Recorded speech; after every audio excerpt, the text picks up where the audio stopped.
बहुत समय पहले की बात है। किसी गांव में एक किसान रहता था। वह रोज भोर में उठकर दूर झरनों से स्वच्छ पानी लेने जाया करता था। इस काम के लिए वह अपने साथ 2 बड़े घड़े ले जाया करता था, जिन्हें वो डंडे में बांधकर अपने कंधे पर दोनों ओर लटका लेता था। उनमें से एक घड़ा कहीं से फूटा हुआ था और दूसरा एकदम सही था।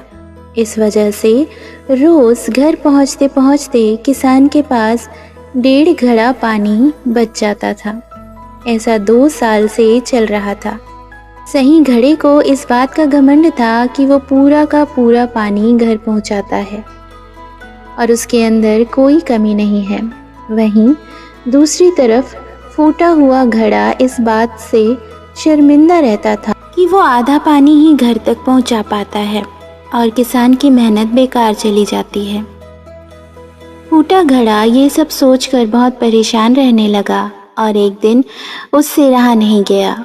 उसने किसान से कहा, मैं खुद शर्मिंदा हूँ और आपसे क्षमा मांगना चाहता हूँ। किसान ने पूछा, क्यों? तुम किस बात से शर्मिंदा हो? फूटे हुए घड़े ने दुखी होते हुए कहा, शायद आप नहीं जानते, पर मैं एक जगह से फूटा हुआ हूँ और पिछले 2 साल से मुझे जितना पानी घर पहुँचाना चाहिए था, बस उसका आधा ही पहुँचा पाया हूँ। मेरे अंदर ये बहुत बड़ी कमी है और इस वजह से आपकी मेहनत बर्बाद होती रही है। किसान को घड़े की बात सुनकर थोड़ा दुख हुआ और वह बोला, कोई बात नहीं, मैं चाहता हूँ कि आज लौटते वक्त तुम रास्ते में पड़ने वाले सुंदर फूलों को देखो। घड़े ने वैसा ही किया। वह रास्ते भर सुंदर फूलों को देखता आया। ऐसा करने से उसकी उदासी कुछ दूर हुई, पर घर पहुँचते पहुँचते फिर उसके अंदर से आधा पानी गिर चुका था। वो मायूस हो गया और किसान से क्षमा मांगने लगा। किसान बोला, शायद तुमने ध्यान नहीं दिया, पूरे रास्ते में जितने भी फूल थे वो बस तुम्हारी तरफ ही थे। सही घड़े की तरफ एक भी फूल नहीं था। ऐसा इसलिए क्योंकि मैं हमेशा से तुम्हारे अंदर की कमी को जानता था और मैंने उसका लाभ उठाया। मैंने तुम्हारे तरफ वाले रास्ते पर रंग बिरंगे फूलों के बीज बो दिए। तुम रोज थोड़ा थोड़ा करके उन्हें सींचते रहे और पूरे रास्ते को इतना खूबसूरत बना दिया।